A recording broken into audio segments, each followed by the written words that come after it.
그 증인된 삶을 살고자 오늘 공회에서 이렇게 증언하는 말씀이었거든요. 오늘 그 말씀 가운데 여러분이 함께 또 은혜 나누기를 원합니다. 우리 여러분 한번 인사할까요? 하나님 앞에 오니까 어떻습니까? 행복합니다. 행복하십니까? 여러분의 가정은 어떻습니까? 행복합니다. 우리 교회 나오니까 어떻습니까? 행복합니다. 행복하십니까? 행복하셔야만 합니다. 아멘. 항상 행복이라는 단어가 예수 믿으면 왜 행복하냐고 사람들이 물어보는데 저는 그래요. 예수 믿으면 행복해야 된다고 생각해요. 아멘. 뭐 행복만이 있냐 왜 그러는데 아니에요. 행복해야 복음도 증거할 수 있고요. 내 삶이 행복해야 보는 사람을 통해 내가 증인된 삶을 살아갈 수 있는 거죠. 내가 근심이 있고 우울하고 아프고 힘들고 병들고 맨날 문제 속에서 내가 허덕이는데 무슨 예수 믿고 행복하라 그러고 예수 믿으면 해결된다고 어떻게 말할 수 있겠습니까? 여러분들이 먼저 예수 안에 거듭나시고 예수 안에 은혜를 얻고 예수 안에 기적을 체험하고 예수 안에서 행복을 누리며 우리의 그런 삶을 전해야 될 줄 믿습니다. 그게 믿음의 확신이잖아요. 그래서 믿음이 없이는 하나님을 기쁘시게 못하나니 하나님께 나아가는 자는 반드시 그가 살아계신 것과 그를 찾는 자들에게 상 주심을 믿어야 할지니라. 아멘. 하나님 살아계십니다. 아멘. 오늘 좋은 것을 우리에게 주신 줄 믿습니다. 아멘. 그 살아있는 하나님 앞에 예배하는 거지 죽은 신 앞에 예배하는 거 아니잖아. 아멘. 오늘 여러분 은혜 또 얻고 돌아가시기를 바라고요. 그럼 한번 따라하겠습니다. 예수님 안에 예수님 안에 나는 행복합니다. 나 행복합니다. 예수님 안에 예수님 안에 나에게 기적이 일어납니다. 나 일어납니다. 아멘. 아멘. 일어나셔야만 합니다. 아멘. 그 오늘 말씀에 바로 사도 바울이 이런 삶을 살았다라는 거예요. 예수님 안에 그는 행복했고 예수님 안에 그는 기적의 삶을 살았다라는 거예요. 근데 그 기적의 삶이 세상의 눈높이의 기적의 삶이 아니고요. 복음 안에 그리스도인의 눈높이에 그는 기적의 삶이었다는 거예요. 세상 사람들이 볼 때는 사도 바울은요 어리석은 삶을 살고 있는 거였어요. 왜냐하면 사도 바울의 유년 시절이 길르아 다소에서 자랐거든요. 근데 그 길르아 다소에서 유대인이었습니다. 근데 거기서 로마 시민권을 획득한 자가 되었습니다. 그것으로 미루어 볼 때 아무에게나 로마 시민권을 주는 게 아니에요. 뭐 어떤 재력가라든가 이런 일을 해야 되는데요. 이 역사자들이나 이런 역사의 배경을 보면 그 당시에 로마 시민권을 얻으려면 얼마가 들어갔느냐 돈이 500드라크라마가 들어갔는데요. 이 500드라크라마는 그 성인이 2년치의 월급이에요. 2년치 월급. 그러면 연봉이 우리나라로 말하자면 한 달에 500 벌고 600 벌고 연봉이 7, 8천 하는 1년에 7, 8천 돈을 버는 사람이 있다면 그 사람이 2년치 1억 4천, 1억 5천. 그러니까 그 로마의 시민권을 살려면 그만한 돈을 주고 사는 거예요. 그러면 그 당시에 유대인이었고 그 아버지 어머니가 그 바울의 부모는 재력가였다라고 추측을 하는 거예요. 왜냐하면 그 많은 돈을 주고 시민권을 살 수가 없잖아요. 누구나. 근데 그 당시에 우리가 말하는 1, 2억이라고 생각을 하지만 그 당시에는 어마어마한 거죠. 그 당시하고 지금하고 돈을 환수를 하면 지금 보세요. 2000년이 흘렀잖아요. 2000년이라는 세월이 지났으니까 이 값어치는 더 되는 거죠. 여러분 쉽게 얘기해갖고 우리 현실의 금액으로 뭐 1억 얼마라고 얘기한 거지만 그 당시로 말하면 어마어마한 금액이었어요. 그러면 그 많은 돈을 주고 그가 로마 시민권을 얻었다라는 것은 그 아버지와 어머니가 지금 뭐라는 거예요? 재력가라는 거였어요. 그렇게 해서 가말리엘 문화에서 율법을 배우고 말씀을 배웠던 그가 지금 어떻게 한 거예요? 그가 예수를 믿고 모든 삶을 버리고 그냥 복음을 증거하며 오직 예수 그리스도 한 분 때문에 기쁨의 삶을 살아가는 거였어요. 그 이유가 무엇이었냐? 결정적인 것, 예수를 만났다라는 거예요. 아멘. 죽은 예수를 만난 것이 아니라 십자가에 죽은 예수를 만난 것이 아니라 십자가에 죽으시고 무덤에 장사되어 3일 만에 부활하신 주님을 만났다. 아멘. 부활의 주님을 만나자 그의 삶이 달라졌다는 거죠. 아멘. 그러니까 사도 바울의 지금 모습은 인간적으로 볼 때는 뭐예요? 어리석은 거죠. 바보 같은 거죠. 누려야 될 것도 못 누리고 어리석게 살지만 하나님의 눈, 그 다음에 믿음의 눈, 신앙의 눈으로 본다면 사도 바울은 가장 복되고 아름다운 삶을 사는 거죠. 아멘. 우리의 가치관이 여러분의 신앙의 모습의 가치관이 세상의 기준의 가치관으로 믿음 생활을 하면 우리는 너무 힘들어요. 왜냐? 세상의 기준으로 살아보세요. 비교하게 되죠. 저 사람은 잘 살고 아프지도 않고 자식도 잘 되고 다 되는데 나는 믿음이 있는 나는 왜 안 되지? 나도 잘 되고 싶은데 이렇게 우리 생각하잖아요. 이거 세상의 기준 때문에 자꾸 옆 사람하고 비교하는 거예요. 누구네 집에는 뭐가 있더더라, 누구네는 뭘 한다더라, 이런 것들. 부모님들이 그래요. 자녀를 잘 키워요. 힘들게 부모가 어렵게 고생스러워서 자녀가 키워놓고 자녀를 장성해놨을 때 부모가 자녀를 장성했습니다. 어렵게 키워놨어요. 그러고 난 다음에 부모님 뭐라 하는 거 아세요? 야, 누구 집 아들은 엄마에게 명품백을 사줬더라. 누구 집 딸은 엄마에게 아빠에게 뭘 해줬더라. 이렇게 얘기하죠. 왜? 바라니까. 근데 그것도 안 해주면 부모가 시험 들어요. 내가 어떻게 키웠는데 내 자식들이 나한테 일어나 이렇게 얘기를 하죠. 이게 왜 그럴까요? 세상의 기준이기 때문이에요.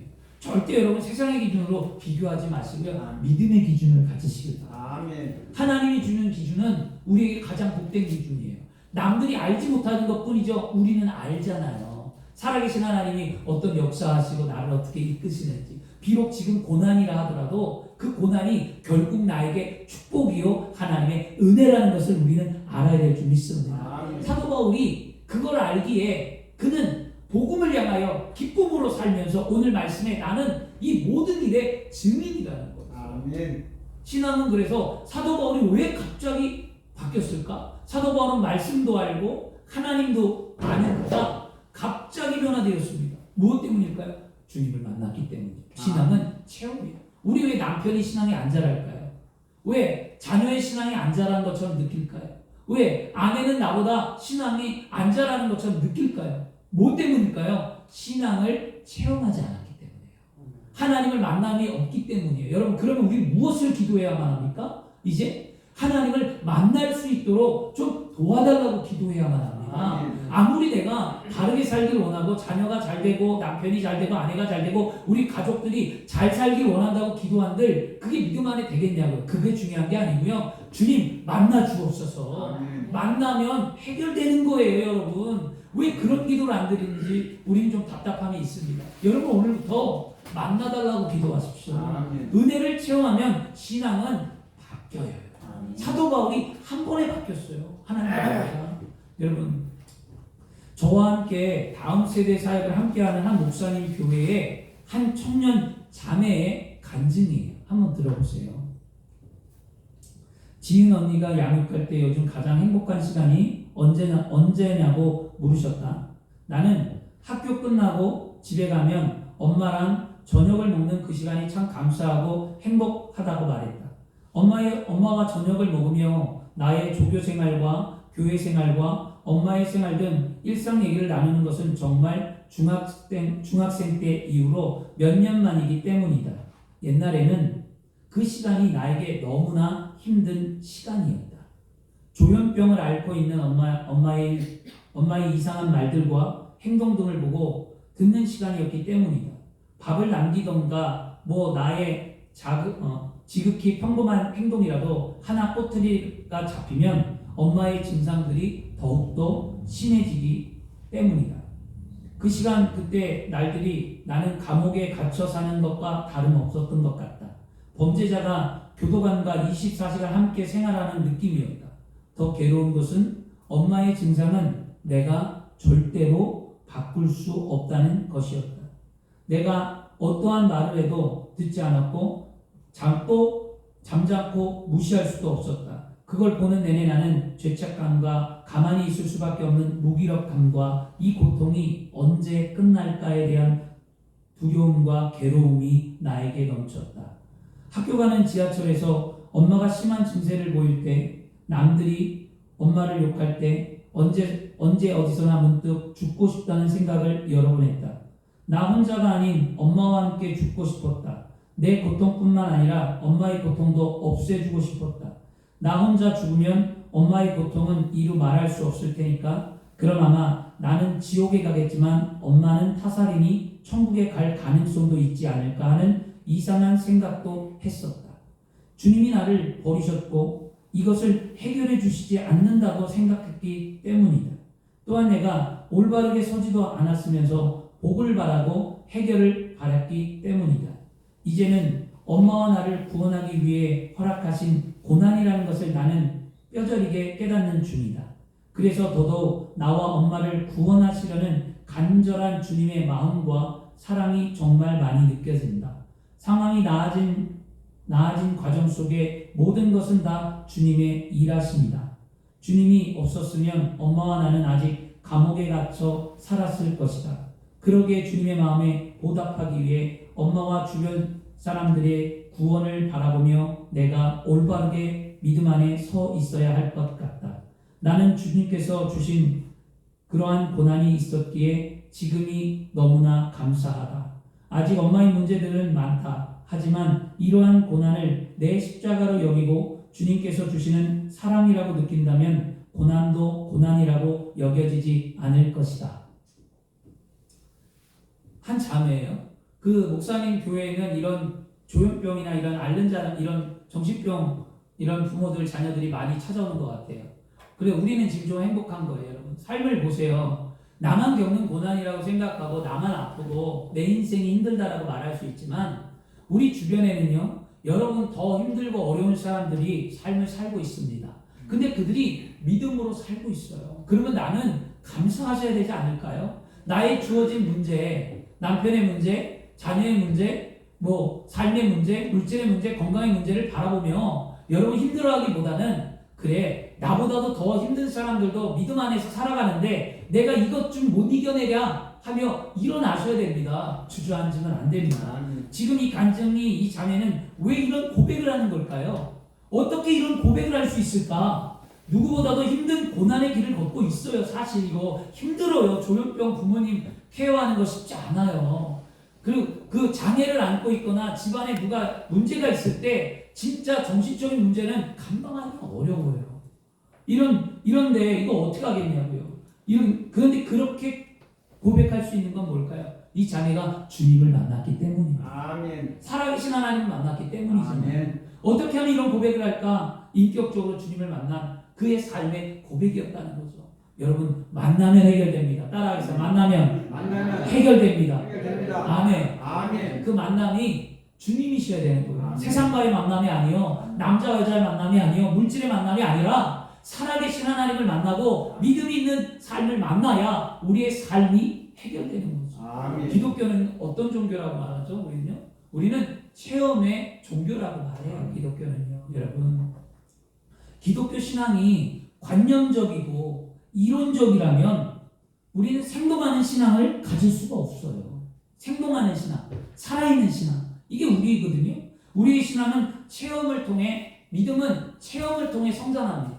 믿음은 들음에서 나고 들음은 그리스도의 말씀으로 말미암다고 로마서에 분명히 말씀하잖아요. 하나님의 말씀을 자꾸 들을 때 우리의 삶의 신앙이 경험되어지고 체험되어지며 우리가 나아지는 거예요. 아멘. 그래서 여러분, 우리의 신앙은요, 그 신앙 체험은 무시당했어도 안 될 뿐만 아니라 무시해서도 안 돼요. 아멘. 신앙 체험을 많이 하는 자가 하나님을 더 많이 아는 삶이 된 줄 믿습니다. 아멘. 그러면 나는 언제 체험했지? 나의 하나님은 어떤 하나님이지? 나의 주님은 어떤 주님일까? 나의 성령은 누구이실까?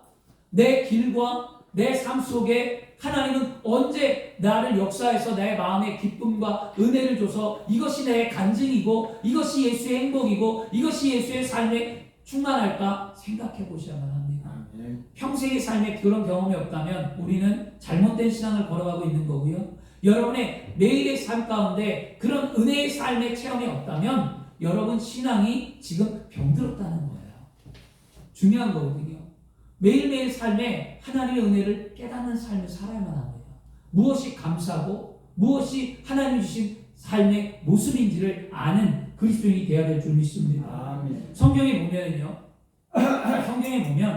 하나님께 쓰임받는 사람들은 다 한결같이 하나님을 만나는 체험을 했다는 거죠. 하나님이 그냥 쓰시지 않고요. 하나님을 만나서 체험했는데요. 우리가 잘 아는 출애굽기에 여러 인물들이 나오는데 출애굽기의 대표적인 인물은 모세잖아요.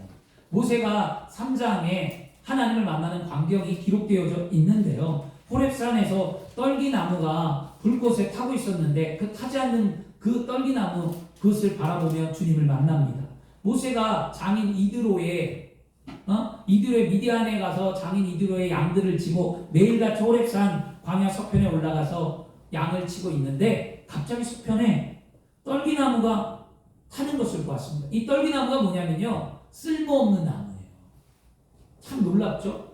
떨기나무가 바람에 그냥 굴러다니는 가시덤불이에요. 그냥 어떤 나무가 아니라 이 떨기나무가 이 광야나 이런 데 보면 왜 나무들이 막 바짝 말라 얽혀갖고 그냥 두구두구 굴러다니는 나무 있죠? 이게 떨기나무예요. 그러면 죽은 나무예요. 쓸모없는 나무예요. 그 죽고 쓸모없는 나무에 하나님이 임재했다는 거예요. 이건 오늘날 말하면 내가 내 삶을 나를 돌아볼 때 죄악덩이에 있고 쓸모없는 것 같고 내가 정말 연약하고 부족하고 내가 세상에 견주어 봐도 믿음 안에 바라보아도 나는 아무것도 정말 없는 것 같고 연약하지만 그런 나에게 주님이 찾아오신다. 이게 은혜 아니겠습니까? 그 떨기나무에 불이 붙었는데 놀라운 것은 나무가 불이 붙었으면 타서 없어져야 되잖아요. 근데 불이 타서 있는 거예요, 계속. 그러니까 신기하니까 이 모세가 그리로 가죠. 그때 모세야 하나님의 음성이 들렸습니다. 찾아가니까 만나잖아요. 여러분 오늘 주님 찾아오셨으니까 주님이 여러분 만나주신 줄 믿습니다. 모세야 불렀어요. 그리고 모세가 내가 여기 있습니다 말하니까 하나님이 놀라운 말을 해요. 뭐라고 하냐면 이리 가까이 오지 말라. 그리고 뭐라고 하냐면 내가 선 곳은 거룩한 땅이니 내 발의 신을 벗으라. 아니 하나님 앞에 가려고 하는데 왜 가까이 가지 말라고 했을까요? 여러분 하나님 앞에 오는데 왜 하나님이 여러분에게 아무개 오지 말라라고 말할까요? 무엇일까요? 하나님의 제단은 거룩한 곳입니다.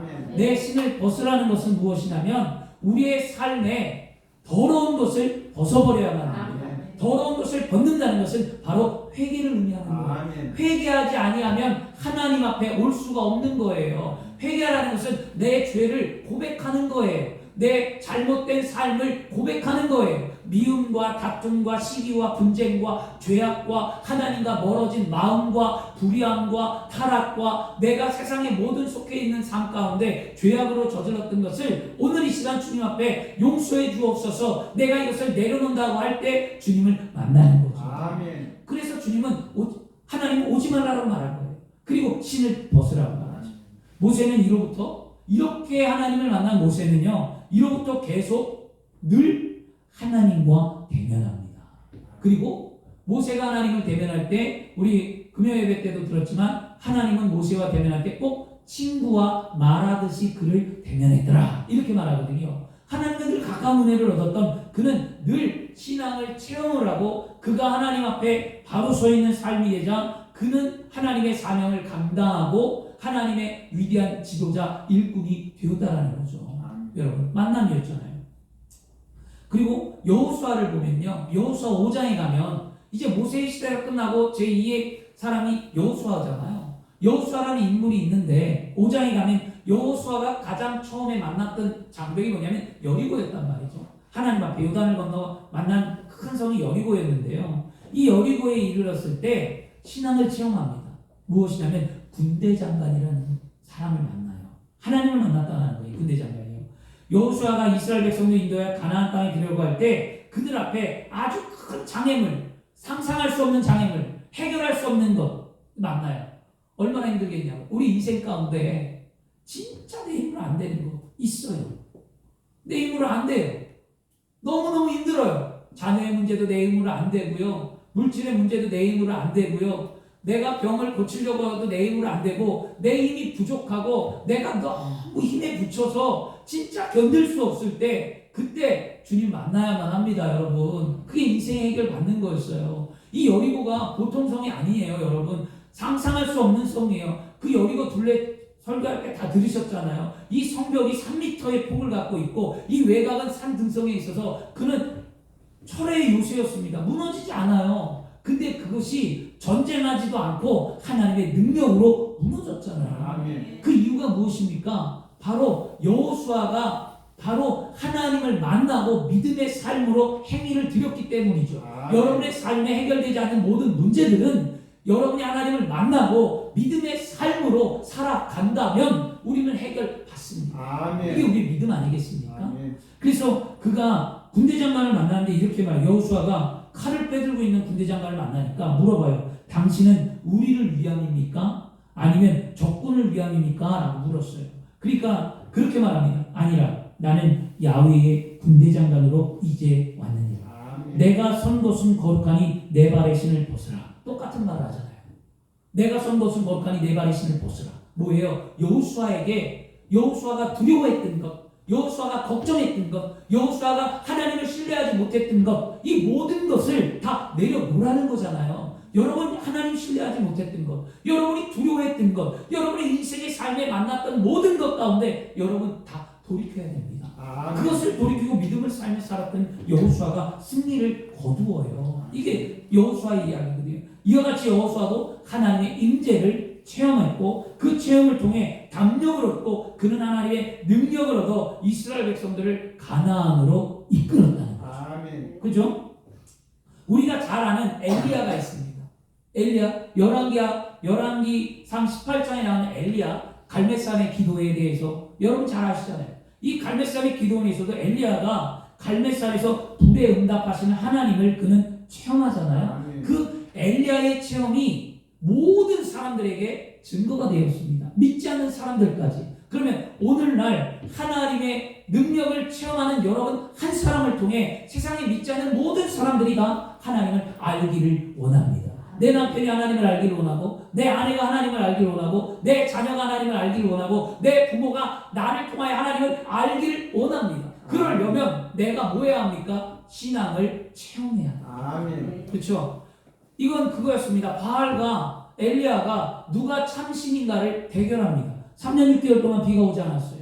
그 대결하는데 먼저 바알신 우상이 먼저 하라고 해서 우상이 밤새 기도하고 그가 아침부터 저녁까지 기도하고 자해를 하고 피를 뽑았는데도 비가 오지 않았어요. 그러자 이제 엘리야가 되어서 엘리야가 또랑을 파고 제단을 수축하고 물을 붓고 번제물을 올리고 그가 기도하니까 하늘에서 불이 내려요. 아멘. 그리고 난 다음에 놀라운 고백이 있는데요. 보세요. 믿음은 이런 거였습니다. 엘리야가 이런 기도를 드렸어요. 아브라함과 이삭과 이스라엘 하나님 야훼여 주께서 이스라엘 중에서 하나님의 되심과 내가 주의 종 됨과 내가 주의 말씀대로 이 모든 일을 행한 것을 오늘날 알게 하옵소서. 아멘. 야훼 내게 응답하소서. 이 백성으로 주 야훼는 하나님이신 것과 주는 저희의 마음을 돌이키게 하시는 것을 알게 하소서. 아멘. 놀랍지 않습니까? 아멘. 저도 문제를 만나고 성도들 가운데 문제가 있거나 저에게 기도 제목을 하거나 제가 어디 신방을 가거나 제가 뭔가를 할 때 저는 항상 이런 기도를 해요. 하나님됨을 알게 하소서. 저를 통해 하나님됨을 알게 하소서. 아멘. 하나님만을 알고 하나님 나타내는 삶이 되게 해달라고 신방을 가거나 예배를 드리거나 뭐 장례를 가거나 주례를 가거나 뭘 갈 때마다 저는 이 엘리야의 기도를 저는 그 묵상을 하고 갑니다. 나를 통해 하나님됨을 알게 해달라. 아멘. 여러분 이게 우리의 신앙입니다. 아멘. 다른 것 구하지 마세요. 맨날 복만 구하고 잘되기만 구하고 먹을 거 입을 거 쓸 거 염려 걱정 이건 한날에 족하다고 했는데 늘 우리는 그런 샤머니즘 같은 신앙으로 살아가지 마시고요. 하나님의 영광이 무엇인가를 좀 기억하시고 그리스도인의 삶이 무엇인가 여러분을 택하신 하나님이 여러분을 통해서 살아계신 하나님을 증거하는 믿음의 삶이 되어야 될 줄 믿습니다. 아멘. 이러한 체험을 하고요. 이러한 체험을 통해 담대해진 엘리야는요. 바알 그 제사장들을 기손신에까지 다 죽이고 그는 이스라엘 민족에게 참신이 누구인가를 말해 주었잖아요. 아멘. 오늘 말씀에 등장한 사도 바울도 그랬다는 거였어요. 오늘 사도 바울 본문에 나타나는 이 사도 바울이 누구냐고요. 아까 처음에 얘기했잖아요. 이 사도 바울은 다메섹 도상에서 찬란하고 강렬한 빛을 받아 거꾸러진 후 그 자리에 부활하신 그리스도를 만나 체험했습니다. 그는 유대인 중에 유대인이었습니다. 유대인들이 예수를 십자가에 못 박았잖아요. 바리새인들과 유대인들이. 그 바리새인들과 유대인들 가운데 있었던 사람이 사도 바울이었습니다. 예수를 십자가에 못 박고 처형한 사람이 사도 바울이었습니다. 그 바울이 지금 이제는 공회에 가갖고 뭐라고 얘기하냐면 나에게 정권을 다오. 어떤 정권이냐? 내가 이단들 내가 하나님을 믿지 않고 예수라는 그 종교를 믿는 이 그리스도인들을 다 잡아 죽일 테니까 나에게 정권을 달라고 합니다. 그럴 때 그가 젊었어요. 사도 바울이 청년이고 혈기가 왕성하니까 그에게 정권을 줘요. 그 당시에 이 다메섹이라는 그 동네가 그 당시에 유대인들이 가장 많이 살고 있는 동네였어요.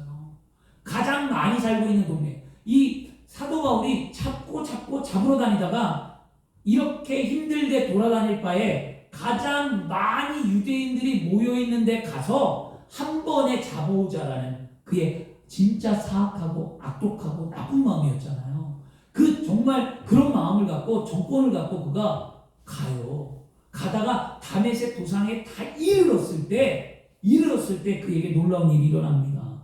이르렀을 때 가까이 갈 때 갑자기 하늘에서 뭐가 강한 빛이 임했습니다. 아멘. 그리고 그는 놀랐어요. 그리고 그는 말에서 꼬꾸라지고 떨어졌습니다. 그리고 그는 자신에게만 들려오는 음성이 있었어요. 사울아 사울아 내가 어찌하여 나를 핍박하느냐. 그 음성이 자기에게만 들려요. 아무에게도 안 들렸어요. 근데 그 음성을 듣자마자 사울이 말합니다. 주여 누구십니까? 그러니까 그가 말하기를 나는 내가 핍박하는 예수라. 아멘. 이 말을 들었습니다. 사도 바울은 예수 그리스도를 부활하신 예수 그리스도를 만난 거예요. 아멘. 내가 핍박하는 예수라. 이때 사도 바울이 깨어집니다. 그리고 사도 바울이 예수님의 말씀을 듣고 일어나 너는 성 안으로 들어가라고 해서 그가 다메섹 성 안으로 들어갑니다. 그리고 거기 안에 들어가서 그가 눈이 먼 상태로 있어요. 그럴 때 아나니아라는 성도, 거룩한 삶을 사는 성도가 하나님의 음성을 듣고 사도 바울을 안수합니다. 그리고 그의 눈이 띄어져요. 그리고 아나니아가 사도 바울에게 이렇게 말하죠. 주 곧 내가 오는 길에 나타나셨던 예수께서 나를 보내어 너를 다시 보게 하시고 성령으로 충만케 하신다. 아멘. 라고 말하며 안수하자 빛으로 말미암아 보이지 않았던 사울의 눈이 띄어지고 성령의 충만함을 받았다는 거예요. 아멘. 이 사건으로 말미암아 사울은 위대한 복음 전도자가 되었고 그 다메섹의 체험에 각처에 증거하는 삶이 되었다는 거예요. 오늘 읽었던 본문이 바로 그거였어요. 본문이 지금 뭐냐면 오늘 바울이 지금 말하는 거였어요. 나는 이렇게 증인된 삶을 살아간다. 어디를 가든지 바울은요, 자신이 경험되어졌던 그 하나님, 자신이 알았던 그 하나님을 만났던 예수님을 한 번도 말하지 않은 적이 없어요. 복음을 증거할 때마다 나는 이런 자였는데 내가 이렇게 삶을 살다가 예수를 만나서 지금은 이렇게 되었다라고 말하거든요. 여러분 이런 간증해야만 합니다. 아멘. 여러분이 온전한 삶을 사셨습니까? 물론 모태신앙일 수도 있어요. 근데 모태신앙이 중요한 게 아니에요. 어머니가 믿어서 부모가 믿어서 신앙이 된 거지 그 신앙이 바른 신앙은 아닙니다. 진짜 신앙은 뭐냐? 모태신앙이 아니라 내가 살아있는 하나님을 만나는 거예요. 아멘. 그러면 신앙의 간증이라는 게 있어요. 나는 어떤 인생을 살았는데 나는 어떻게 세상에 살고 있다가 어떤 계기로 내가 교회에 나와 말씀을 듣고 주님을 만났더니 내 삶이 지금 이렇게 변화되었다라고 말할 수 있는 그리스도인이 되어야 되지 않을까요? 여러분 누구에게 그렇게 말할 수 있어야 돼요? 세상에게 말할 수 있어야만 합니다. 여러분 그런 삶을 좀 드려야 되겠죠. 우리는 복음을 전하라고 할 때 우리는 너무 어려워합니다. 복음은 그런 게 아니에요. 복음은 내 자신을 통해 전하는 거예요. 사도 바울은 자신을 향한 복음을 전했습니다. 내가 누구인지 아느냐라고 말하고 스데반의 돌로 맞아 죽을 때 그 돌을 들고 있었던 사람, 죽여라 죽여라 외쳤던 그 청년, 그가 사도 바울이었어요. 그랬던 그가 유대인들을 핍박하고 잡아가고 죽음의 사자의 밥에 던져주고 유대인들을 죽임을 앞장섰던 그가 예수를 만나자 그는 복음의 사도가 되어 그는 자신이 그동안에 살아왔던 삶이 헛된 것을 깨닫고 오직 십자가 외에 자랑할 것이 없었으며 오직 예수 그리스도 안에 삶을 살게 되었다는 거죠. 이게 무엇이냐고요? 체험이에요. 체험. 아멘. 여러분 죽은 하나님이 아니라 산 하나님, 살아계신 주님, 부활하신 주님, 성령의 은혜 체험할 때 이런 일들이 나타나는 줄 믿습니다. 주 안에 사랑하는 여러분 이제 결론을 내릴 건데요. 보세요. 하나님을 만나는 체험을 하는 것은 우리 신앙 안에서 참으로 중요한 겁니다. 더더욱 놀라운 것은요, 우리가 하나님을 찾아 나온 게 아니라 우리가 하나님을 찾아 나온 게 아니라 하나님이 우리를 찾아오셨다는 거예요. 아멘. 꼭 기억하시길 바랍니다. 오늘 이 예배 자리에 나온 것 혹시 가족의 뭐 권유나 권면 때문에 나오셨습니까? 아니면 누군가가 나를 이끌어갖고 오늘 이 자리 예배에 나오셨습니까?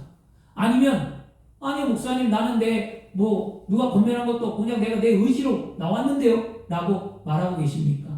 오늘 이 자리에 나온 것은요 여러분 하나님의 전적인 은혜가 아니고는 이 자리에 올 자가 아무도 없습니다. 아멘. 아멘. 내가 나온 거 아니에요. 아멘. 권면에 뭐 가족의 권면으로 나온 거 아니에요. 하나님이 지금 나를 부르고 있기에 이 자리에 나온 거예요 여러분. 이걸 아셔야만 합니다. 하나님이 나를 사랑하기 때문에 하나님이 나를 너무너무 사랑하기에 나에게 말씀으로 위로하고 하나님 앞에 믿음으로 살고자 나를 부르신 거예요. 아멘. 내 인생의 전환점을 만들기 위해 하나님이 나를 부르셨다는 사실을 우리는 꼭 알아야만 합니다. 아멘. 이게 나예요. 하나님 나를 부르시는 거. 이게 만남이거든요. 이런 신앙이 우리가 체험되어야만 합니다. 택한 백성에게 여러 가지 모양으로 하나님을 만나는 체험을 제공해 주셨던 하나님. 오늘 우리들에게 분명히 풍성한 은혜를 체험하게 하시는 줄 믿습니다. 아멘. 성경은 고린도후서 6장 1절과 2절에 말씀하기를요. 우리가 하나님과 함께 일하는 자로서 너희를 권하노니 하나님의 은혜를 헛되이 받지 말라. 이르되 내가 은혜 베풀 때 너에게 듣고 구원의 날에 너를 도왔다 하셨으니 보라 지금은 은혜 받을 만한 때요 보라 지금은 구원의 날이로다. 아멘. 오늘이 은혜 받을 때요 오늘이 구원의 날인 줄 믿습니다. 아멘. 그렇다면 오늘 우리에게 주신 하나님의 은혜가 무엇인가? 무엇이에요? 우리에게 주신 하나님의 은혜가 그것은 바로 따라하겠습니다. 거듭남의 은혜입니다. 거듭남의 은혜입니다. 이게 아멘. 복음이에요 여러분. 거듭남의 은혜 거듭남. 요한복음 3장에 보면요 예수님 앞에 니고데모라는 한 관원이 와요. 공회원이었고요 율법사였고요 그는 지도자였고요 종교 지도자로서 존경받는 자였습니다. 그는 말씀도 알고 기도도 많이 하는 자였어요. 요한복음 3장에 유대인 가운데. 근데 그 니고데모가 어느 날 갑자기 한밤중에 아무도 없는데 예수님을 찾아와요. 그리고 예수님께 찾아와서 그는 질문을 던지죠. 그러자 예수님께서 단도직입적으로 니고데모에게 말합니다. 니고데모야, 사람이 거듭나지 아니하고는 하나님의 나라를 볼 수 없느니라. 그렇게 말하니까 니고데모가 말합니다. 사람이 늙으면 어떻게 다시 날 수 있겠습니까? 어머니 뱃속에 들어갔다가 다시 태어나야만 합니까? 거듭난다라는 것은 다시 태어난다라는 의미거든요. 그러니까 예수님께서 이렇게 말합니다. 사람이 물과 성령으로 나지 않으면 하나님의 나라에 들어갈 수 없느니라 말씀합니다. 예수님께서는 거듭남이 얼마나 중요한가를 설명해 주시고 거듭나는 길도 안내해 주셨습니다. 이게 말씀이었어요. 주 안에 사랑하는 여러분, 우리가 하나님께로 받은 은혜 가운데 가장 큰 게 뭐예요? 거듭남의 은혜예요. 거듭났다라는 것은 원죄, 우리는 원래 죽을 수밖에 없었고요. 우리는 원래 죄인이에요. 우리는 원래 천국이 아니라 지옥에 갈 수밖에 없는 존재들로 이 땅에 태어났습니다. 그런데 우리에게 예수 그리스도가 이 땅에 오셔서 십자가에 피 흘려 돌아가시고 예수 그리스도의 부활의 능력이 우리에게 있기에 그것을 믿는 자들마다 하나님의 자녀로 삼아 주시고 다시 태어났다라는 거예요. 이게 바로 거듭났다라는 거예요. 이게 불교의 용어로는 중생이라는 단어를 쓰잖아요. 중생, 다시 태어났다라는 의미를 갖고 있거든요. 이 복음이 우리에게 오늘 들려져야 되고요. 이 거듭남은 새로운 존재라는 거예요. 따라하겠습니다. 나는 새로운 존재입니다. 아멘. 믿으십니까? 아멘. 왜냐하면 고린도서 5장 17절에 말씀하잖아요. 그런 즉 누구든지 예수 그리스도 안에 있으면 새로운 피조물이다. 이전 것은 지나갔으니 보라 새 것이 되었도다. 아멘. 예수 그리스도 안에 왔잖아요. 오늘. 그럼 나는 새로운 피조물이에요. 이전 것은 지나갔어요. 새로운 삶이 되어야만 합니다. 이런 새로운 존재가 됐다는 것은 무슨 것도 뭘 의미하냐? 자녀가 됐다는 거예요. 자녀가. 하나님의 자녀. 요한복음 1장 12절과 13절에 영접하는 자고 그 이름을 믿는 자들에게 하나님의 자녀가 되는 권세를 주셨으니 이는 혈통이나 육적으로 사람의 뜻으로 나지 아니하고 오직 하나님께로 난 자니라. 하나님께로 나타나는 것이죠. 그렇다면 우리가 하나님은 이 거듭남을 우리가 체험하면 우리가 체험했다는 것을 어떻게 알 수 있느냐? 새롭게 됐고 하나님의 자녀가 되었다는 것을 어떻게 알 수 있는가? 이건 뭐냐면요. 바로 우리가 하나님을 아버지라고 부를 수 있다는 거였어요. 아멘. 하나님이 우리 아버지라고 부를 수 있는 것은 거듭난 하나님의 자녀만이 할 수 있는 거예요. 여러분, 예수 믿지 않고 거듭나지 않는 사람들이 하나님 앞에 기도한다고 응답될까요? 예수 믿지 않는 사람들이 하나님 앞에 기도한다고 그의 삶이 변화될까요? 안 변화됩니다. 우리에게만 주어진 특권이 뭐냐? 예수를 믿고 거듭났기 때문에 하나님을 아버지라고 부르며 간구하고 기도할 수 있고 그 기도가 응답되는 거였어요. 여러분, 어리석은 사람들을 사는 것을 저는 가끔 봅니다. 병원에 가면 그래요. 병원에 중환자실 가고 뭐하면 큰 문제가 터지잖아요. 그러면 기도합니다. 한 번도 예수 믿지 않고 아무것도 안 하는데 하나님 내 딸을, 하나님 내 자녀를, 하나님 내 부모를 막 그렇게 하고 기도하고 있어요. 그걸 볼 때마다 안타깝긴 한데 저는 그래 안타깝죠. 나중에 시간 되면 복음을 전해줘야겠다 이런 생각은 하는데요. 근데 사실 그렇게 기도한다고 하나님이 그 사람의 기도를 듣느냐? 안 들어요. 왜냐? 그는 예수를 믿지 않았기 때문이죠.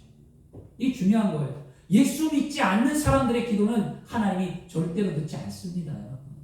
이걸 다 듣는다. 하나님도 듣는다. 아니에요. 예수를 믿는 자가 기도해야 하나님이 그 사람을 자녀 삼았기에 그 기도를 들어주시는 거예요. 그래서 우리가 항상 기도의 마지막이 뭡니까? 예수 이름으로 기도합니다. 아멘. 꼭 기도할 때 예수 이름으로 기도합니다. 아멘을 하셔야만 합니다. 아멘. 그냥 끝나면 안 돼요. 그냥 기도하고 아멘. 이거 허공에 날아가는 기도입니다. 여러분. 기도의 마무리는 예수의 이름으로. 왜냐하면 예수의 이름 앞에 모든 권세와 능력이 있고 예수의 이름 앞에 모든 것이 무릎을 꿇었다고 했기에 우리의 기도가 하늘에 상달되는 우리의 기도가 예수의 이름으로 임봉이 돼야만 하나님 곁에 올라가는 거예요. 만약에 임봉하지 않으면 우리의 기도는 흩어져 버리는 거죠. 이런 거예요. 예수의 이름이 무엇인가 이제 아시겠죠. 그 능력을 갖고 기도하시길 바랍니다. 그래서 우리는 이제는 하나님 앞에 무엇을 기도하겠습니까? 오늘 여러분, 우리는 예수의 십자가의 고난과 죽음과 부활을 통하여 우리를 구원하여 터전으로 마련해 주신 좋으신 하나님의 은혜를 깨닫고 거듭남의 복음을 받아들여 하나님의 자녀가 오늘 된 줄 믿습니다. 아멘. 오늘 다 우리 다 하나님의 자녀가 되었습니다. 아멘. 우리가 하나님의 자녀가 되면 하나님은 우리의 인생 가운데 우리가 하나님을 찾고 부를 때 언제든지 찾아오셔서 우리를 도와주시는 전능자 하나님이신 줄 믿습니다. 아멘. 신명기에 4장 29절에 그러나 내가 거기서 내 하나님 야훼를 찾게 되리니 만일 마음을 다하고 뜻을 다하여 그를 찾으면 만나리라. 아멘. 만나요. 아멘. 오늘 그러므로 여러분 인생 가운데 여러 가지 문제의 삶에 놓여 있다면 지금 예수님을 믿고 하나님의 자녀가 되기를 축원합니다. 아멘. 그리고 오늘 예수를 믿고 하나님의 자녀가 된 우리 사랑하는 성도들은 그 확신을 갖고 하나님 앞에 기도하셔야 될 줄 믿습니다. 아멘. 그래야 우리 인생이 참으로 행복해지는 줄 믿습니다. 아멘. 그리고 하나님께 모든 것을 맡기고 인생을 한번 살아가 보십시오. 하나님 앞에 맡기셔야 되지 않을까? 저는요 운전할 때 내비의 말을 잘 안 들어요. 그러면 꼭 돌아가. 내비를 들어야 되는데 내비의 말 안 듣고 가면 막 빙글빙글 돌아 결국 그 자리에 가는데 꼭 늦어요. 지난번에도 어디 갔다 오면서 상호랑 그랬는데요. 상호가 그러더라고요. 우리는 항상 내비의 말을 잘 들어야 되겠어. 내비의 말을 안 들으니까 늦는 거예요. 내 고집대로 내 뜻대로 그냥 지나가고 나 이 길 알아. 그 이 길 아는 대로 그냥 가고 그러다 보면 늦어요. 그 내비가 왜 가르쳐 주느냐? 막히는 곳을 빠른 길을 내비가 가르쳐 주는 게 안 믿는 거죠. 하나님이 우리의 내비게이션인 줄 믿습니다. 하나님 우리의 길이요 진리요 생명 되셔서 우리의 모든 삶을 인도해 주는데 우리는 거부하는 거죠. 이제부터 여러분의 인생의 핸들을 하나님께 맡기시길 바랍니다. 아멘. 여러분이 꼭 쥐고 이 핸들 쥐고 하나님은 왼쪽으로 가야 되는데 나는 오른쪽으로 갈 거야 하나님, 나는 직진이야 하나님, 이러면 우리의 인생은 꼬일 수밖에 없는 거예요. 여러분 하나님 원하는 대로 방향을 트시고 하나님 원하는 대로 인생을 맡겨보시길 바랍니다. 아멘. 이럴 때 우리는 승리하는 거죠. 이게 신앙의 체험이에요. 신앙을 한번 체험하기 시작하면요 안 맡길 수가 없어요. 체험이 많으면 많을수록 하나님과의 관계가 새로워지니까 늘 그 신앙 안에서 아름다운 삶을 사는 거예요. 그런데 체험이 적으면 안 맡겨요. 인본주의가 강한 거죠. 자신의 아집이 강한 거고 세상의 기준이 강한 거고 내 삶의 모든 것이 강한 거죠. 그러니까 늘 허덕이고 아프고 고통스럽고 어려운 삶을 살아갈 수밖에 없게 되는 거죠. 여러분, 오늘 우리는 맡기셔야 될 줄 믿습니다. 아멘. 우리가 거듭남의 은혜를 체험하고 다음에 꼭 알아야 될 건 뭐냐? 하나님의 돌보심이 있는 것을 믿는다면 우리는 오늘 하나님께 맡기셔야만 합니다. 그 맡긴다는 게 뭐냐? 바로 성령의 은혜를 받는다는 거였어요. 어떻게 맡길 거냐고요? 은혜를 알고 확신에 있어야죠. 그래서 예수님께서 제자들에게 나타나서 첫 메시지가 뭡니까? 숨을 쉬며 성령을 받으라고 말하는데 요한복음 20장 20절에 이 말씀하시고 그들을 향하여 숨을 내쉬며 이르시되 성령을 받으라. 하나님의 말씀의 은혜는 내가 알고 싶다고 해서 알아지는 게 아니에요. 하나님의 은혜, 그 다음에 하나님의 말씀, 하나님이 예견된 길, 하나님의 계획을 내가 알 수 있다고 해서 알 수 있는 게 결코 아니고요. 성령을 받아야만 그 성령 안에서 모든 것이 다 이루어진 줄 믿습니다. 그래서 고린도전서 2장 9절과 10절에도 기록된 바 하나님이 자기를 사랑하는 자를 위하여 예비하신 모든 것은 눈으로 보지 못하고 귀로 듣지 못하고 사람의 마음으로 생각지도 못하였단가 같으니라. 오직 하나님의 성령으로 이것을 우리에게 보이셨으니 성령은 모든 것 하나님의 깊은 것까지도 통달하시니라. 그렇게 말하고요. 12절에는요. 우리가 세상의 영을 받지 아니하고 오직 하나님으로부터 온 영을 받았으니 이는 우리로 하여금 하나님께서 우리에게 은혜로 주신 것을 알게 하려 하십니다. 뭐예요, 여러분? 성령을 받아야만 모든 것이 해결된다는 거였어요. 여러분 거듭나셨습니까?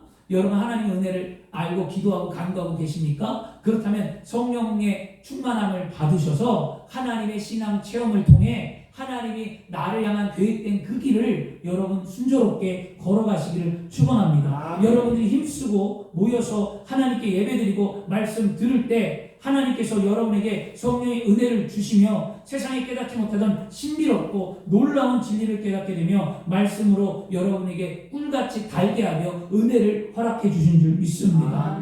우리 오늘 이 은혜를 체험해야만 합니다. 은혜의 삶이 무엇인가를 곰곰이 생각해 보세요. 나는 어떻게 살아왔는가? 나는 어떻게 또 살아갈 것인가? 내가 진짜 신앙의 체험이 있는가? 체험이 있는 나는 왜 이렇게 살아가지? 생각해 보세요. 사람은 자유의지를 주셨고 인간은 생각하는 동물이라고 얘기했고 우리는 인지 능력을 갖고 있습니다.